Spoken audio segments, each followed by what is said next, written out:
the leader of a party that routinely denounced Enoch in the 60s and 70s for his so-called racism in drawing attention to the potential problems of mass immigration, has now come round to agree with him.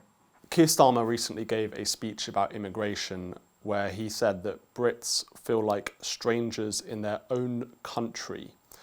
Do you hear echoes of Enoch Powell? Well, Enoch certainly said things similar to that in the 1960s.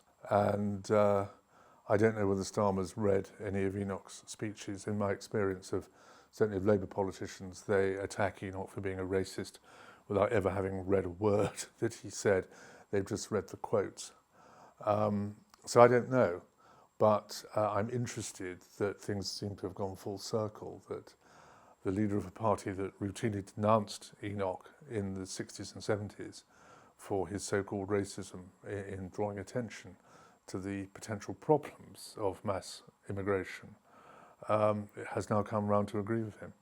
Enoch Powell famously coined the phrase, "All political careers end in failure," and many people ascribe this mantra particularly to his own career.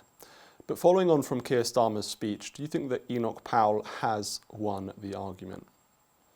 I think you've done me the honour of reading my biography of him, and it ends with a reference to that remark which he made about Joe Chamberlain.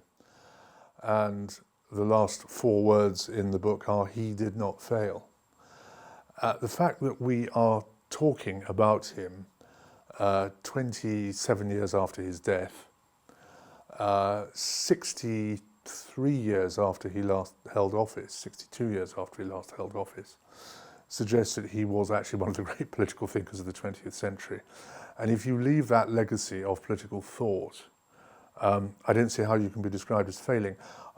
My book is out of print at the moment, I think partly because few publishers wish to entertain the idea of publishing a book that is seen to be by someone who everyone thinks is a racist. He wasn't. But I get emails virtually every week from people, younger people of your generation in their 20s and 30s, who write to me saying they want to get a copy of the book, and do I have it? Well, sadly I do, and it's the only one I've got, and it's mine. But people are so interested in him and what he believed in and what he stood for, not just his stuff about migration, but also his economic thought, and of course his pioneering opposition to what we now call the European Union. As you said, Enoch Powell was called a racist by most of the political and media elites. Does Keir Starmer's speech represent a broader rehabilitation of Powell's legacy? I remember about 10 years ago when David Cameron was leader of the Conservative Party, a candidate was suspended and wasn't allowed to fight the general election. I think it may have been 2015, because he said something positive about Powell. And I mean, David Cameron is not one of the world's great intellects, but it does show the stunning ignorance of many senior politicians about what Powell believed in and stood for. I don't know whether Starmer agreeing with Powell, whether it was intentional or unintentional, amounts to a rehabilitation of Powell. All I would say to the political class in this country is, don't believe everything you read by people who write about him. Read his own speeches, read his own pronouncements about all these issues, and see what he really believed in and what he really stood for. I mean, the fundamental proof that Powell was not a racist is the speech he made in 1959 about the massacre at the Hola detention camp in Kenya during the Mau Mau Troubles. And he was outraged that the then colonial secretary, Alan Lennox Boyd, should say that it was acceptable to treat black men in Kenya differently from the way that white men would be treated in England. And Powell said, this is outrageous. You cannot have what you might call Kenyan standards in Kenya and British standards in Britain. If we're ruling that country, we rule it exactly in the same way that we rule Britain. And that was a man who was fundamentally opposed to racial discrimination. And purely because he drew attention to the fact that a lot of his constituents in Wolverhampton in 1968 were getting very anxious about the numbers, the sheer numbers of people who are coming into their area, he is branded as a racist. He said again in another speech, if I thought that a couple of million Germans were going to turn up in Britain, even though they are white Anglo-Saxons in many regards like us, I would be unhappy because they come from a different culture and they wouldn't integrate if they all went and lived in the same area. They would simply change that area into a German area. So this was nothing to do with race. This was to do with people having a right to determine their own existences. And he felt that a fundamental breach of civil rights, if you like, had taken place on the part of the indigenous population of this country. Now, you say that Enoch Powell wasn't a racist, but of course many people argue otherwise. They look to quotes from his Rivers of Blood speech, particularly two quotes, one where he said that the black man will have the whip hand over the white man, and another where he quotes a constituent in which she claimed that an immigrant had pushed feces through her letterbox. Well, first of all, he never himself said, in 20 years' time, the black man will have the whip hand over the white man. That was the quote in this country. He was quoting a man who stopped him in the street in his constituency, who said that. And Enoch was shocked by that. And it worried him. He didn't want people to have that sort of view because he could see the dangers of that sort of feeling. The other thing was a letter that he got from the daughter of an elderly lady who was one of his constituents, who said that she'd had feces put through her letterbox. And he quoted that. And famously he said, in relation to the first quotation, but it also applies to the second, he said, "I can already hear the chorus of execration. How dare I say such a thing?" But he went on to point out that he was the elected member of Parliament for that constituency. And he said, "By what right do I remain silent when my constituents come up to me and say they've got these genuine grievances? Do I just ignore them?" Which is what most Conservative MPs were doing. And he didn't want to ignore them. Because he felt that there would be communal strife in this country. And he said, if we had a large number of migrants from a given cultural background, whether it was people from the West Indies, black, if you like, Afro-Caribbeans coming in, or whether it was people from the Indian subcontinent, and they were the two main areas of migration at the time. He said, if they all went, and one family went and lived in every village in the country, it would be fine, because they'd integrate. They'd have no choice but to do so. But if large groups of them moved and settled in areas and took them over, that would be a problem. I mean, in the last few days, there have been reports about Birmingham, and about how large parts of Birmingham, no English is spoken, and there appear to be no white people living there, or at least on the streets there. And it validates not just Enoch, but also Starmer's point, that there are parts of our country that don't appear anymore to be our country, because there appear to be no members of the indigenous population who are around. The same is true, I've also read in the papers recently, of Leicester, where there is such a large population from the Indian subcontinent, that they appear now to be the majority population. I think they are the majority population in Leicester. Now, it's very hard for people to, not just to integrate, but to have the incentive to integrate when they've got their own culture surrounding them in such amounts. And you see, I mean, where we're doing this interview in East Anglia, in my house, we have a relatively small ethnic minority population, and they are perfectly integrated. There isn't a problem. There are no racial tensions. But there are parts of the country that are not like that. And, we hear it said also of the old mill towns in Lancashire, that the indigenous population, again, feel that they are being marginalised. And this is not me saying this, it's not Powell saying it, it's Keir Starmer now who's saying it.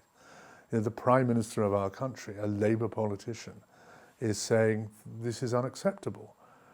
It just remains to see what he's going to do about it. Why did he make the so-called rivers of blood speech? Was the situation really so bad in 1968? And how did he become such a prophet? How did he predict the things that would later happen?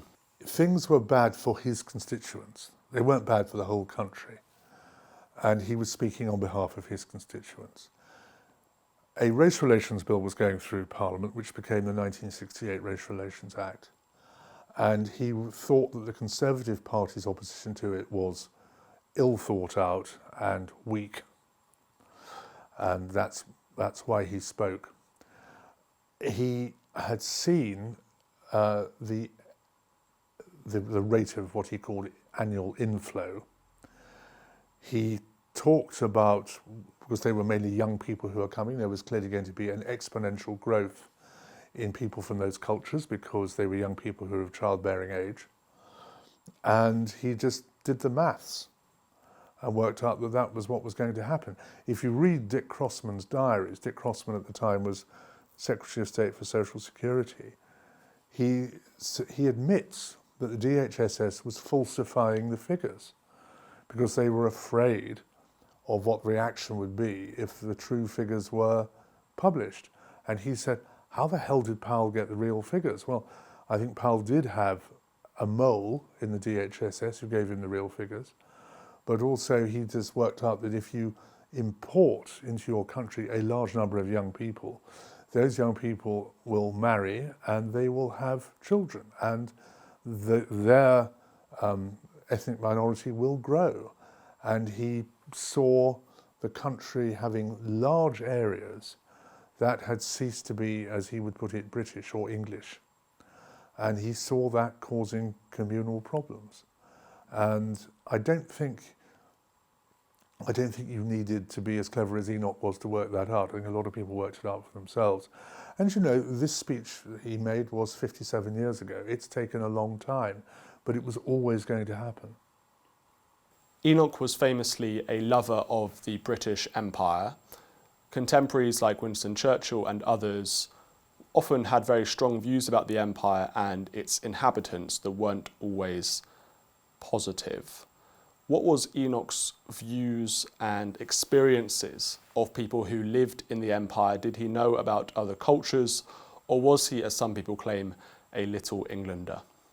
He certainly wasn't a little Englander. He spoke 14 languages, including Hindi and Urdu, because he'd spent time in India.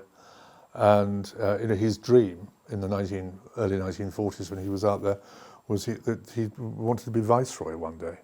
He wanted to stay in the army and become a general, and like Wavell, who was the viceroy at the time he was out there, become viceroy. He loved Indian culture. He used to speak to a lot of his Indian constituents in their own languages to make them feel welcome. And he understood and loved those cultures. There was no question of him ever regarding those cultures as inferior. He regarded them as different, which is a different matter altogether. In fact, he spoke to me, quite frankly, about what he regarded contemporaneously, I mean, going back to medieval times, as the superior nature of some Indian cultures, particularly in their architecture and their art and their literature. So he knew an awful lot about India. And it was not any sense, I mean, yes, you're right, those, Churchill was an officer in the Hussars in the 1890s. And, you know, he was not as well educated as Powell. And he did say things about Indian people from time to time that none of us would dream of saying today. But it was a very different world.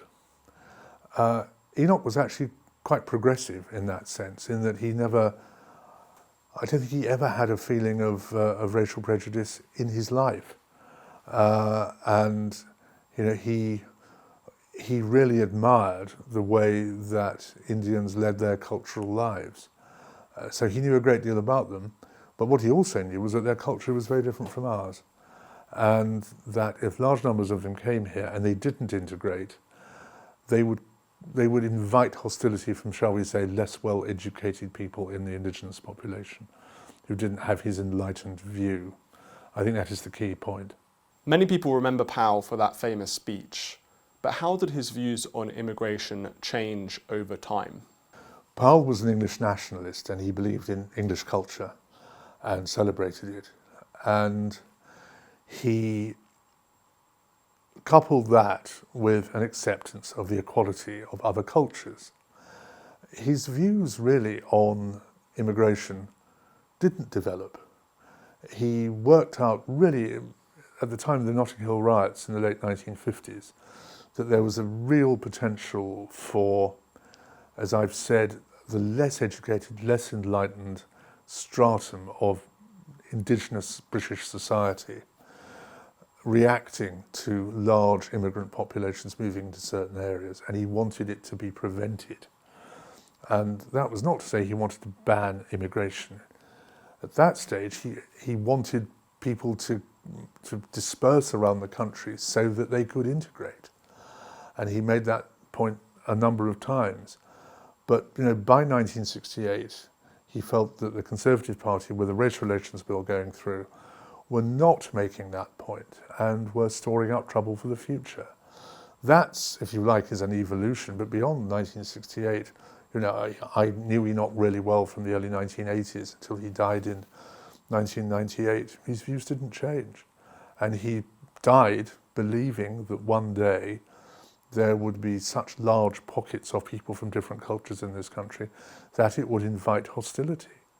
And this is the position that we're in now. It's why the Reform Party is doing so well, because they are capitalising on this. How important was Powell's classical education and rhetorical skills in the lasting legacy of his speeches, particularly Rivers of Blood? Well, all of his speeches were superbly crafted. He was a brilliant writer. His work as a classicist was largely in textual criticism, which meant he would look at the accepted printed texts of classical works and then go and sit in libraries in places like Italy or Germany, where they had large collections of ancient manuscripts, and read those manuscripts and find words that he thought had been wrongly transcribed or wrongly translated, where there'd been a misunderstanding by earlier generations of scholars. And that was why he chose his words so carefully as he did. And it's why in the so-called Rivers of Blood speech, he never used that phrase, of course. That was the press who gave it that title. He did choose his words very carefully, and he made it absolutely clear that he was not saying these things. He was reporting what his constituents were saying, and he was trying to alert both his own party and the government to the dangers of allowing the indigenous population to become upset about mass migration, because he feared that they would behave badly and that there would be hostility towards migrants whose only crime was to be different. Beyond immigration, what do you think is the most misunderstood aspect of Enoch's political philosophy? I don't think he is misunderstood. I think he's given enormous credit for, and Mrs. Thatcher gave him this, for really inventing monetarism in the British context. He resigned from the Treasury as a Treasury Minister in January 1958 because Harold Macmillan wouldn't cut public spending by another £50 million, which was required to balance the budget. And Powell had read his Adam Smith. He was a classical liberal economist, and he understood that inflation was caused by governments printing money. He didn't believe that, he thought prices and incomes policies were absurd because they did nothing to control the printing of money and the supply of money. I say in my biography that Macmillan quotes Harrod talking about Enoch's economic policies, saying that, or economic ideas, saying no one has believed this since before the First World War. Well, that was true, and it was one reason why ever since the General Theory was published in 1936, governments had printed money and we'd had massive inflation. Inflation peaked in the Heath years before Mrs. Thatcher got in and corrected the economy at nearly 27% in 1975, year after Heath left office. So he got that right, and of course he made his first speech against what was then called the Common Market at Clacton-on-Sea in March 1969. And he said, he talked about loss of sovereignty. He said there'll be one chance of the exchequer, one economic policy, and they won't be ours. And he died 18 years before Brexit, but he created the legacy that became Brexit. His intellectual force throughout the 70s and 80s and right up to his last years was something that was picked up by people such as Bill Cash and Nigel Farage. And I'm sure if you talk to Nigel about it, he'll admit that Enoch was a huge influence on his own thinking about Europe. Why did Enoch refuse to endorse Nigel Farage in the 1990s? Well, Enoch always said that he was born a Tory. And when Nigel was running for UKIP, I feel Enoch, it was hard enough for Enoch to become an Ulster Unionist, but he justified that by saying that the policies of the Ulster Unionists are the same as the Conservative Party. I think later on he didn't want to look, like an opportunist jumping to another party. I think he hoped that the Conservative Party was salvageable. What role did Powell's understanding of the British Constitution and legal tradition play in help forming his own views on politics? Enoch was a firm believer in the British Constitution, the unwritten Constitution. He was a firm believer in Parliament and in democracy and in precedent as enshrined in our laws. And his belief in sovereignty, his belief in the supremacy of Parliament was founded from that understanding of the Constitution. He wrote a book with a collaborator in the late 1960s on the history of the House of Lords in the Middle Ages, and his understanding of Parliament and of monarchy and of the place of the King or Queen in Parliament stemmed really from before those studies. He had a very strong sense of history and a strong sense of the English and later the British political settlement. I remember how outraged he was. I think it was in 1982 when the then Pope came to Britain and came to England, and he felt that was a violation of the Reformation. He did not want the Pope to come to England. And that's a slightly extreme case, but that's how rigidly he thought about the Constitution. How unique was Enoch's intellect compared with his contemporary politicians, not our own, people like Liz Truss come to mind? When I wrote my book on Enoch, I read every speech that he made in the House of Commons from 1950 to 1987. It took me months, but I read every one of those speeches and I read the speeches around them. The only person I ever saw get the better of him in a debate, and it was in about 1965, I think, 66, when he was Shadow Defence Spokesman, was Dennis Healey, who was then the Defence Secretary. And Dennis Healey I knew Dennis Healey and I liked him very much. He was a really clever man, highly educated, like Enoch, had a vast hinterland of interests, intellectual interests. And he was the only person, I think, in the House of Commons in Enoch's time who probably had an intellect to match his. Although Dennis had he'd not been an academic and he hadn't done the depth of research and had the sort of depth of learning that Enoch had in the classics, for example. I think whenever Enoch was interested in a subject, whether it was an academic subject or his interest in architecture, for example, he really explored them in tremendous depth until he was satisfied he knew as much as anyone could possibly know about that subject. And there was no one in the House of Commons who really challenged him with that. But Dennis Healey, I think, was probably the only person in the House at that time who was able to have a stand-up argument with him and stand a chance of winning. One of the most interesting aspects of the biography that I learned was about the popular reaction to the Rivers of Blood speech at the time. There were these huge protests in favour of Enoch Powell from London dockers, from trade unionists. Can you describe the contemporary reaction to Rivers of Blood, both for and against? Enoch told me that he'd had 200,000 letters. They're all, I believe, in the Staffordshire Record Office. I didn't go and consult them because I didn't need to, just agreeing with him. And as you say, trade unionists agree with him.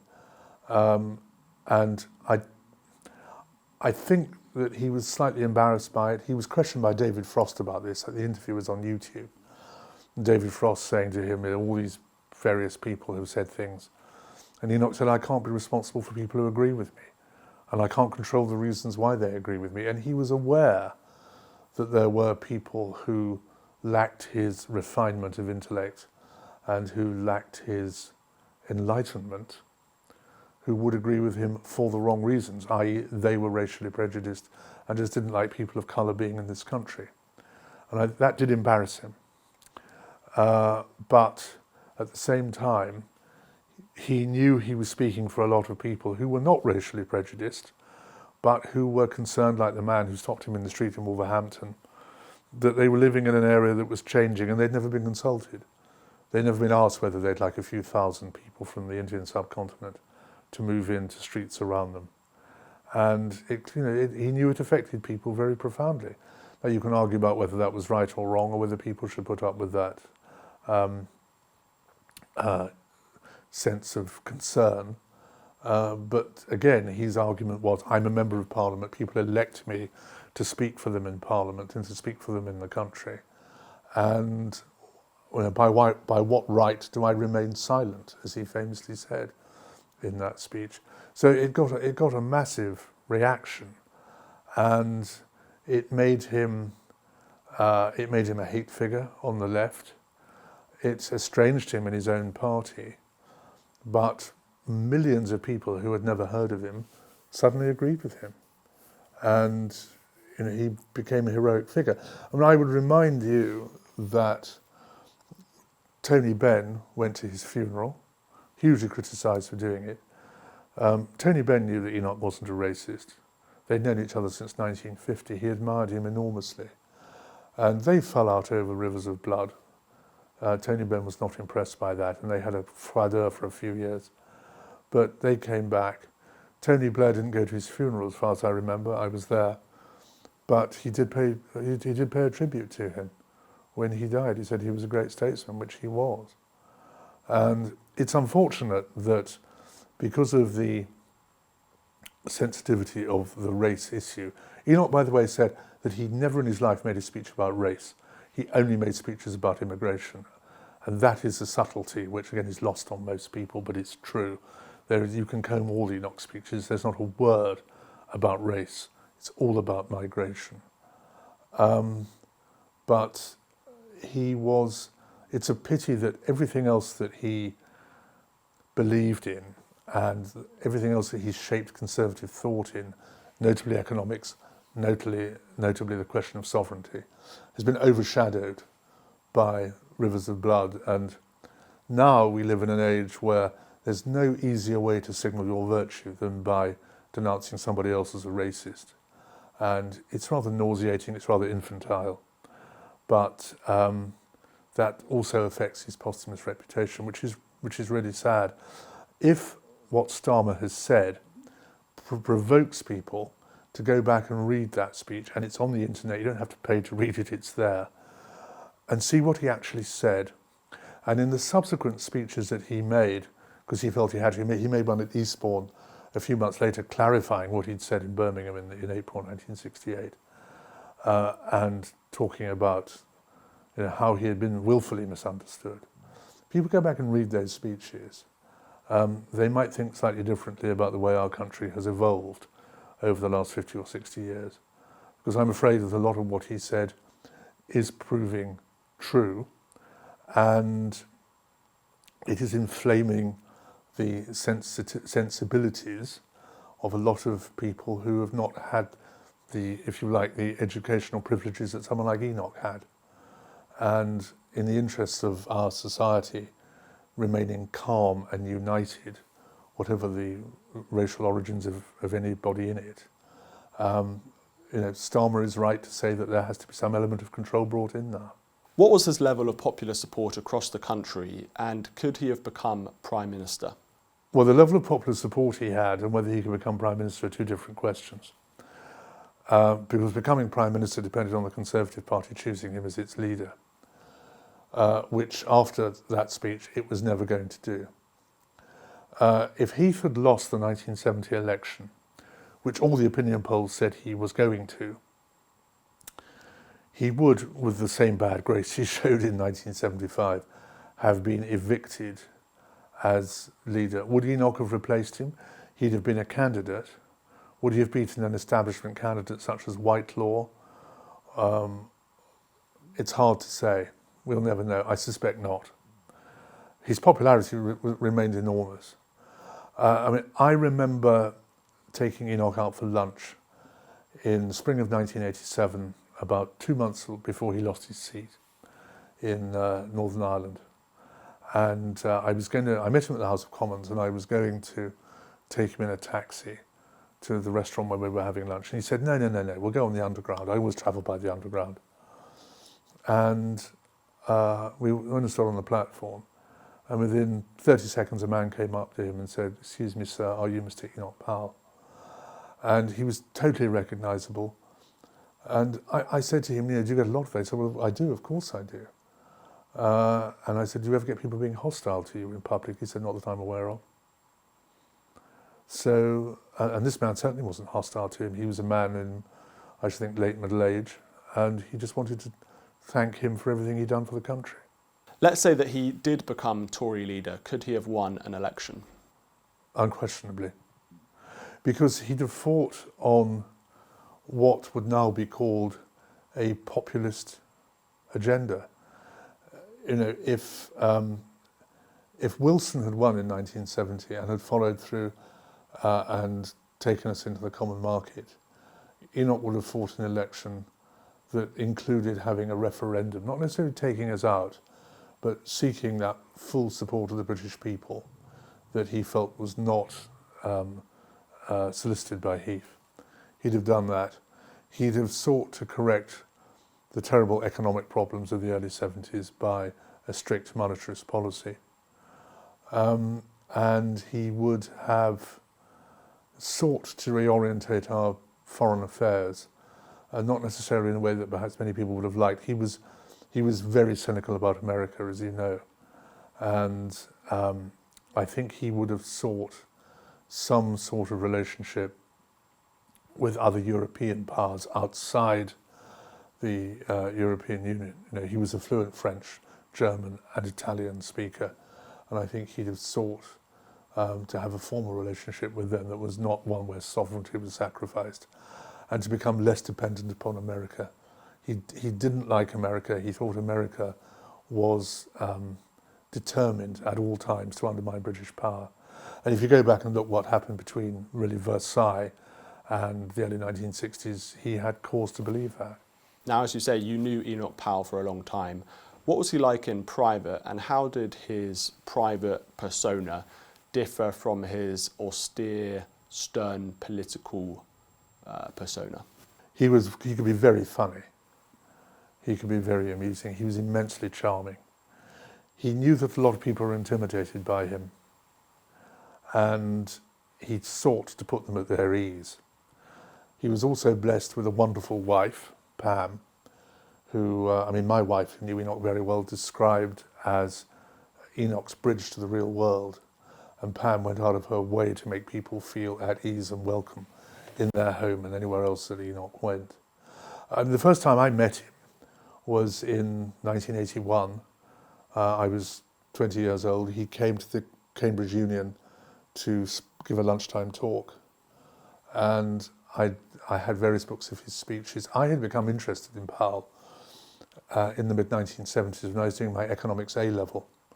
And I was very interested in his economic thought and read all his economic speeches, and I had all his books of speeches as a result.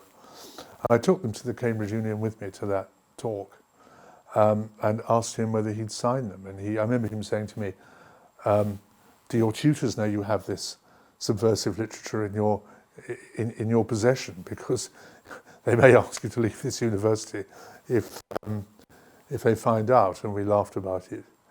And I kept in touch with him, and we became, by the mid-1980s, I was working in journalism, and we became good friends. And I still regard his asking me in 1994 to be his official biographer as one of the great honours ever done me in my life, because he was, in my mind, one of the greatest living Englishmen of that generation. And to be asked to write the authorised life of him was a tremendous honour, and I shall never, ever forget that. People tend to remember his Rivers of Blood speech, but they forget the rest of the man. Can you describe his early life, his wartime experiences, and how that later shaped his views on politics? Well, when war broke out in 1939, he was a professor in Australia, in Sydney. And he went to the university the day war broke out and said, well, I'm going home. And he got a boat home. He couldn't fly. He'd flown out there. He couldn't fly home. I got back to England about, I think, 5 or 6 weeks later. And went straight to try and join his local regiment, the Warwickshire Regiment, because he'd grown up in Birmingham. And they said, well, we're not recruiting people of your age just yet. And he was very cross, and he went and pulled strings and eventually joined the army in the autumn of 1939 as a private soldier. And obviously his immense brain was spotted. And by the summer of 1944, he was a brigadier. He was the youngest brigadier in the British Army.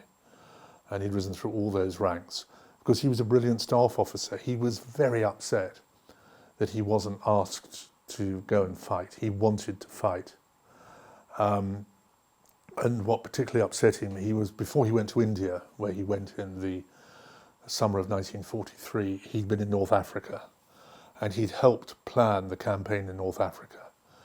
And he'd considerably helped defeat Rommel at Al Alamein, because he was a fluent German speaker, and he was able to read and interpret coded intercepts of German troop movements. And he was able to tell the Eighth Army where the Germans were going to be, and he made a magnificent contribution to that crucial victory that eventually drove the Germans out of North Africa. And he knew a lot of men who were killed at Al Alamein, and I think he felt emasculated. He gave a very famous interview in about 1986 to a very insightful woman journalist on Radio 4. And he read his poem, The Separating Flame, and started to cry. And it's about, the separating flame is the flame that separates the dead from the living in war. And it showed the depth of his, I won't say self-loathing, because that would be too much, but his deep regret that he had never been asked to prove himself in battle. That they had said, your brains are too valuable to the army to be, scattered on a battlefield. You've got to do what you're doing. And at the end of that interview, the interviewer said to him, do you have any regrets? And he simply said, I wish I had died in the war. And this appalled his wife and daughters. And of course it did, because his wife would never have married him, his daughters wouldn't exist. But that was how he saw things. For him, the ultimate expression of his love of his country, his belief in his country's values, was to die fighting the Nazis. And this is why it's so offensive to those of us who are his friends to hear people, call him a racist and a fascist. I mean, this is a man who spent 6 years of his life fighting fascism, albeit in a staff job, but he was in uniform. He became a brigadier and wanted to die fighting fascism. And it had a huge effect on him for the rest of his life. And it committed him to an idea of public service. He was very cross with the Conservative Party for what it had done before the war. I think being in Australia at the time of Munich, I don't think he entirely understood the realities of what Chamberlain had to deal with. I'm much more sympathetic to Chamberlain than Enoch was. I don't know what else Chamberlain could have done at Munich. If he declared war on Germany then, we'd have been invaded and crushed. And I don't think Enoch ever quite realised or admitted that. But he wasn't here to vote in 1945. His mother cast his proxy vote for him, and he told her to vote Labour. And that's something that most people don't know, but he did. It's in my book. He voted Labour. He voted for Attlee in 1945. But by 1950, he's a Conservative candidate. He goes and, well, long before that, he's working in Conservative Central Office. He comes back and does that in 1946. He wants to shape the future of the country, and he believes the Conservative Party, a reformed Conservative Party, is the way to do that. And he was taken up by Rab Butler, who became his mentor and who ran the Conservative Research Department. And the rest, as they say, is history. Now, you said that Enoch said that he wanted to die as a kind of martyr in the Second World War. But to get a bit more context about that quote, can you talk about his relationship with a man called Thomas? And it being Pride Month, it being June, can we add Enoch Powell to the list of LGBT heroes and allies that people celebrate? I found a letter when I was writing his biography in the file of letters that he would not allow me to see until he died. And these are very, very personal letters to his mother, from whom he had no secrets. And he says in 1944, writing from India, where he's formed a very close friendship, and that's all it was, with a New Zealander who's a junior officer in the British Army. He says, I've had the misfortune to fall in love twice in my life, and both times with members of the wrong sex. I got a letter from that New Zealander, by the way. He fortunately survived the war. He read my biography, and he wrote to me after he'd read it, saying, I had no idea Enoch Powell felt like that about me. But Enoch really loved this chap. Nothing ever happened. And this man said, I'm married with children. I was not like that. But his friend from Cambridge, who was a pupil of his, he was this man's supervisor or tutor at Cambridge, was called Tommy Thomas. And when he left Cambridge, he was only about 3 or 4 years younger than Enoch. He joined the Colonial Civil Service, and he happened to be at Singapore when it fell in February 1942. And he was never heard of again. No one knows what happened to him. He was obviously killed, and we don't know what happened to him. And when Enoch realised that he was dead, he was absolutely horrified and moved beyond words. And for a time, and this is when he was out in India, he imagined he saw him in corridors walking towards him. And it was really traumatic for him. And he certainly had feelings towards men of, members of the same sex. Did he ever act on it? There's absolutely no proof that he did. Absolutely none. Was he capable of very strong feelings for men? Unquestionably. Does that make him homosexual? That's for others to decide. Not being homosexual myself, I don't know quite what it takes to deserve that label. But I remember showing his widow the letter I've just described to you, and she was horrified. She said, my husband was not homosexual. And I said, well, Pam, I'm not going to write that he was, but he wanted me to see this letter and he wanted me to write about it. You know that. He expressly said I was to see everything. And I wrote about it, and I said he had these strong feelings. There is no evidence that he ever acted on them, and there isn't. And any man who is heterosexual knows that. They will have feelings for women that they never act on. And this is what he did in terms of these two men. He was a great lover of poetry and a writer of poetry, him being the student of Haussmann. Was there a contradiction or a conflict between Powell, the Romanticist, and Powell, the hard-headed political realist? No, they were both contained within the same man, and he could switch between them. he was very influenced by Houseman. Houseman taught him at Cambridge, and they were both fellows of Trinity. And his poetry is very much like Houseman's. And when I had a private conversation with him about that remark that I wish I had died in the war, he quoted Houseman at me, "Shot so quick, so clean an ending." And that's how he saw it. And of course, Houseman himself certainly was homosexual. What are those blue remembered hills? What spires? What farms are those?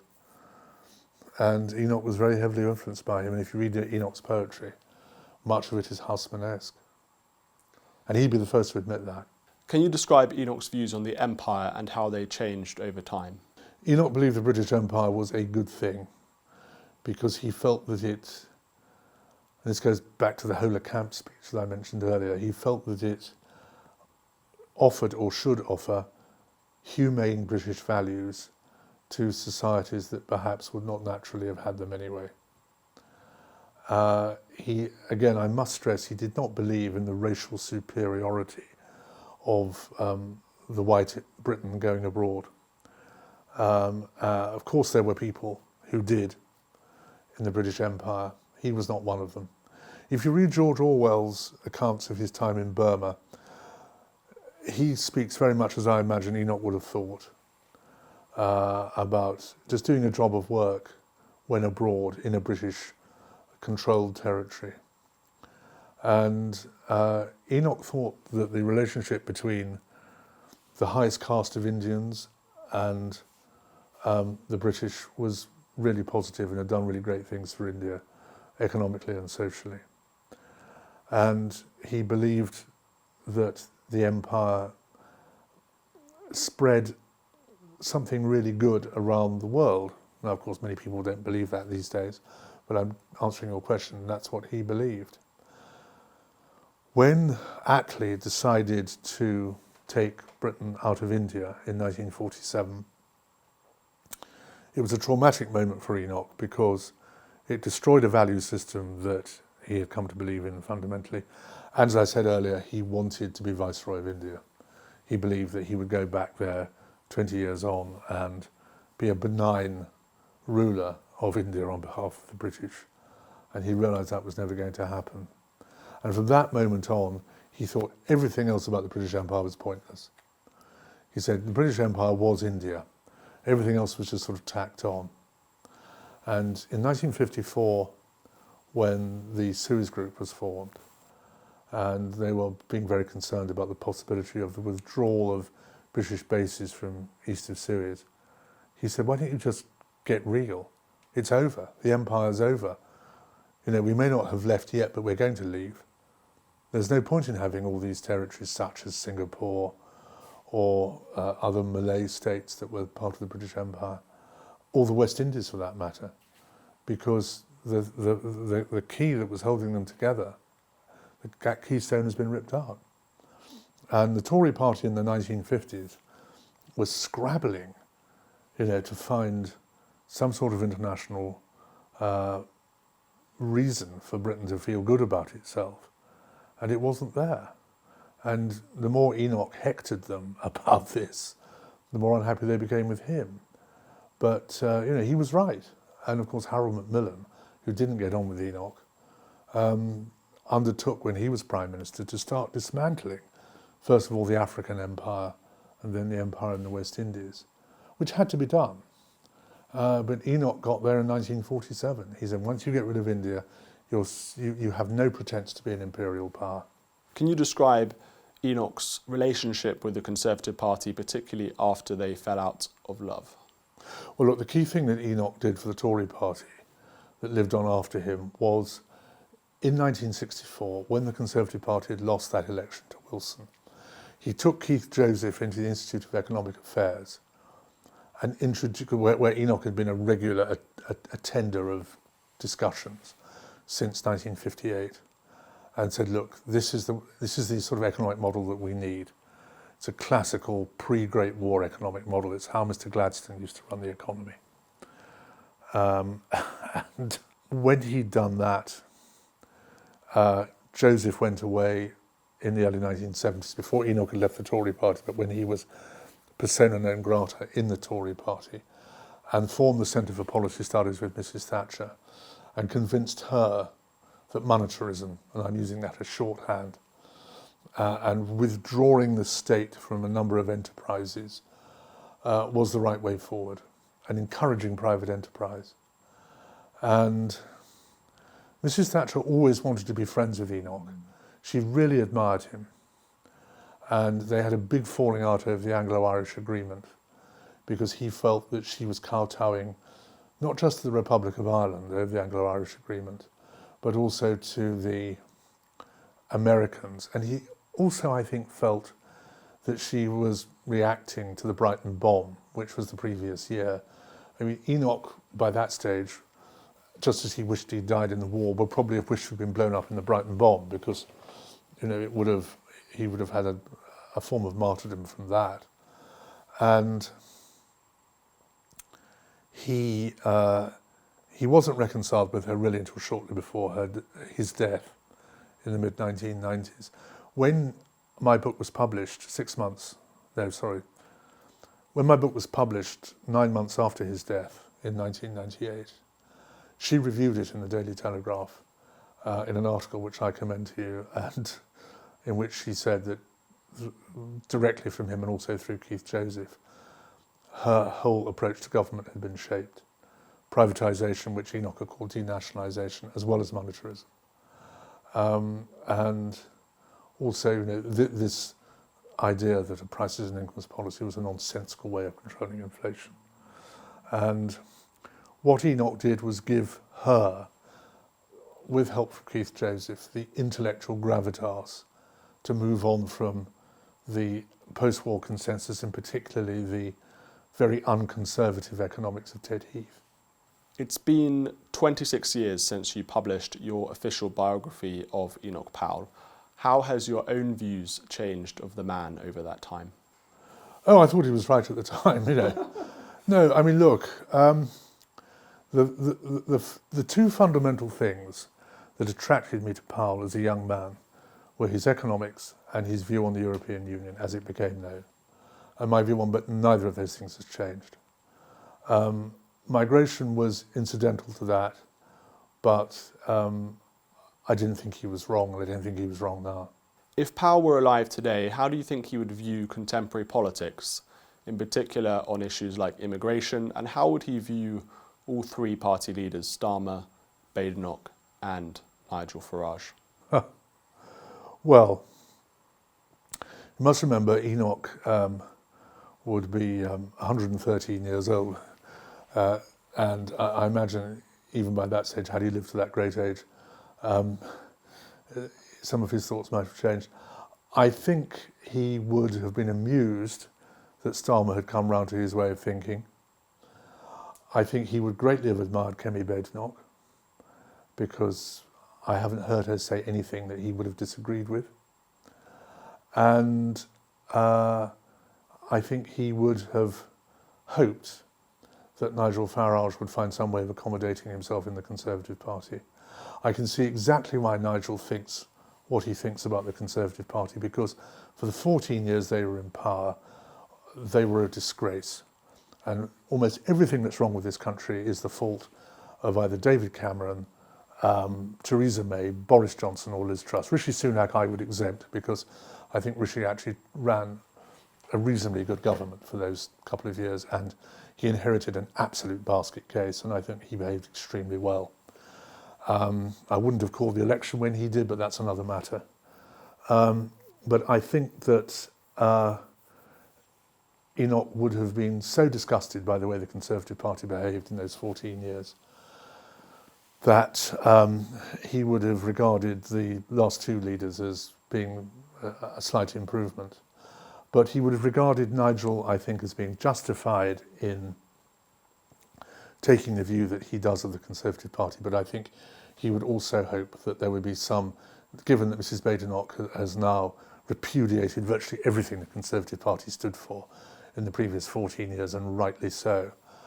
I think he would hope that there would be some way that Nigel Farage could have an accommodation with the Conservative Party that would benefit everybody. You asked me earlier, why didn't he endorse UKIP? I just don't think he thought there was room for another party on the right, and there still isn't.